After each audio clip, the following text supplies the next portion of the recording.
In this next clip, Rob gives a concrete example of how excessive levels of inequality can undermine the stability of a society.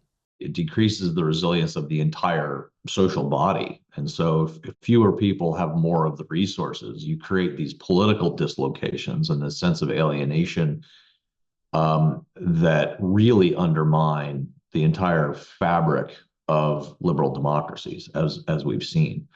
And so the US is a great example of this. The rise of populism, the right-wing populism in the US that we have seen is due, as we know, to several, large factors, immigration being an important one, but equally important is an economic dispossession that more and more of the country has felt as the system became a little bit of a winner-take-all system over the last 50 years.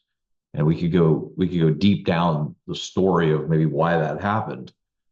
But the main point for this discussion is simply that once it happens, you have a group of people who feel dispossessed. They feel put upon by the elites.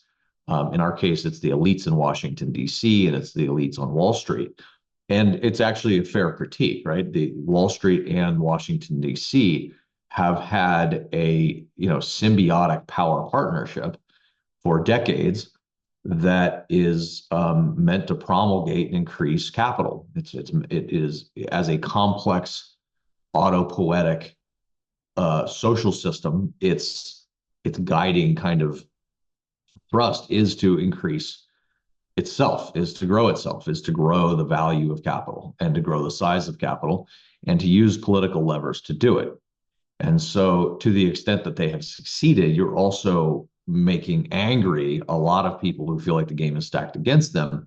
And so by virtue of the very fact of wealth inequality and the way in which it distorts a system, it also generates the seeds of its own destruction because it warps the political processes. It warps a sense of fairness. Resilient systems tend to be fair. I don't mean fair in the sense that everything is all equitable outcomes, but fair in the sense that there's a rational process to things that people don't feel like there's a lot of kind of hidden mechanisms under the surface they can't get their hands around. And so, yeah, this is definitely what the U.S. has been going through. And I think, the explosion of populism in the last 10 years in the U.S. has been evidence that it's kind of hit a tipping point and the U.S. has gone into a bit of a crisis around it. There's certainly a political crisis.